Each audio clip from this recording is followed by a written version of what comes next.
A história nos relata que o primeiro dia da semana era guardado pelos romanos como o dia do sol. Eles adoravam o sol nesse dia. Na primeira parte do século IV da nossa era, mais exatamente ao 7 de março do ano 321, o imperador Constantino promulgou um decreto fazendo do primeiro dia da semana, o domingo, uma festividade pública em todo o Império Romano. Esse foi um grande passo para a instituição de um dia de guarda em substituição do dia que Deus estabeleceu, o sábado. Aqui está o ponto culminante do decreto de Constantino: que os juízes e o povo das cidades, bem como os comerciantes, repousem no venerável dia do sol. Assim começou a cumprir-se a profecia que encontramos em Daniel 7:25, de que os homens tentariam mudar a lei de Deus. Uma brecha foi aberta na lei divina. De onde, pois, veio a guarda do domingo?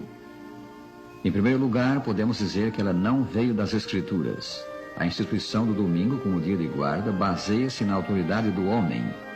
Devemos lembrar as palavras de Jesus: em vão me adoram, ensinando doutrinas que são preceitos de homens. Negligenciando o mandamento de Deus, guardais a tradição dos homens. São Marcos 7, versículos 7 e 8. Amigos, que vale mais, a palavra de Deus ou a palavra do homem? Que vale mais para nós? O domingo é chamado na Bíblia simplesmente primeiro dia da semana. O ciclo semanal, a série de 7 dias da semana, sempre foi observado pela humanidade. Isso é prova de que Deus quis preservar o dia santo que instituiu, o sábado. O Novo Testamento tem 8 referências ao domingo. Em nenhuma delas se diz que ele é dia santo ou que o devamos observar. Aqui está uma delas. Passado o sábado, Maria Madalena, Maria, mãe de Tiago e Salomé compraram aromas para irem embalsamá-lo. E muito cedo, no primeiro dia da semana, ao despontar do sol, foram ao túmulo. São Marcos 16, versículos 1 e 2. Segundo lemos em São Lucas 23, 56, as mulheres que foram ao túmulo de Jesus no domingo de manhã haviam repousado no sábado segundo o mandamento.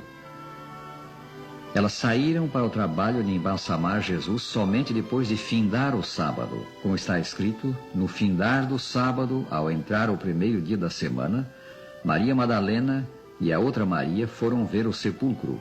São Mateus 28, versículo 1. A ressurreição de Jesus foi um notável acontecimento, mas não há no Novo Testamento, sim, em toda a Bíblia, uma indicação sequer de que por isso o domingo tornou-se dia santo.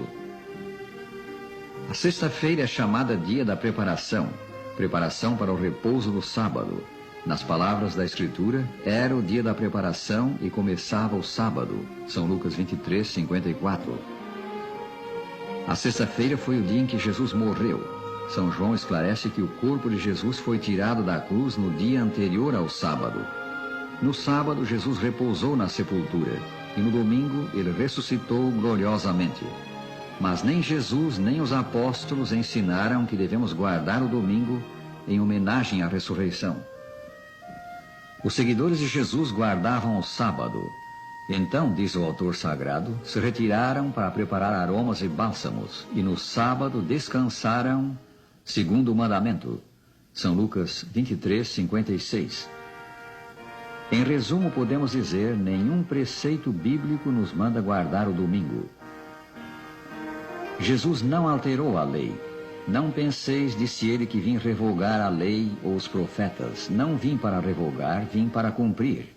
São Mateus 5,17. Se a lei de Deus pudesse ser mudada, Cristo não precisaria ter feito o seu imenso sacrifício para salvar o homem. Mas não. A lei de Deus é imutável e por isso Cristo se deu em sacrifício em favor do homem caído, tomou sobre si os nossos pecados e sofreu o nosso castigo. São Paulo ensinou que a fé não anula a lei. Anulamos, pois, a lei pela fé, pergunta o apóstolo, e ele mesmo responde, não, de maneira nenhuma, antes confirmamos a lei. Romanos 3:31.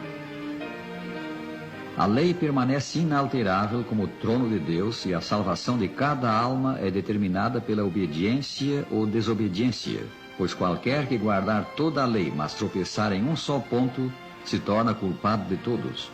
Porquanto aquele que disse não adulterarás, também ordenou não matarás. Ora, se não adulteras, porém matas, vens a ser transgressor da lei. São Tiago 2, versículos 10 e 11. Tomemos uma corrente como exemplo. Ela é formada de elos ligados uns aos outros. Se lhe cerrarmos um elo, toda a corrente se tornará inútil.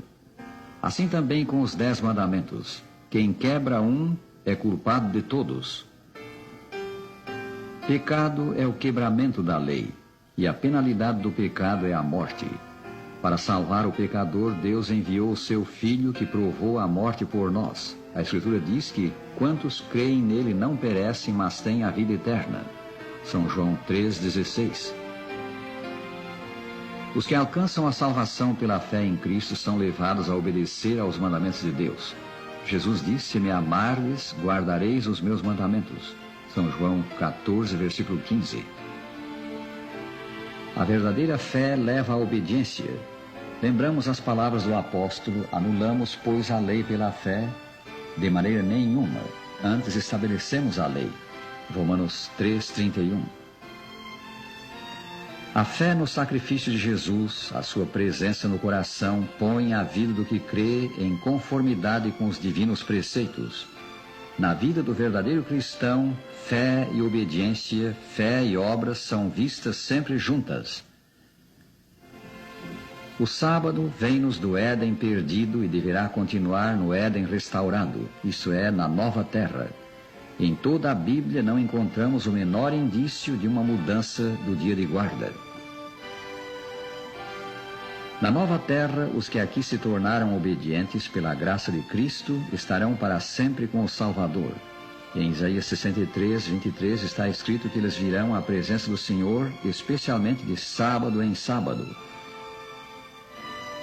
O Salvador Jesus Cristo espera que abandonemos o caminho da transgressão de sua lei e nos volvamos para Ele com fé, dispondo-nos a lhe obedecer. Só Cristo salva, mas a obediência é a prova de que fomos salvos por Jesus. Deus nos dê a sua graça para fazermos a sua vontade e nos faça filhos felizes. A semana já passou, o Senhor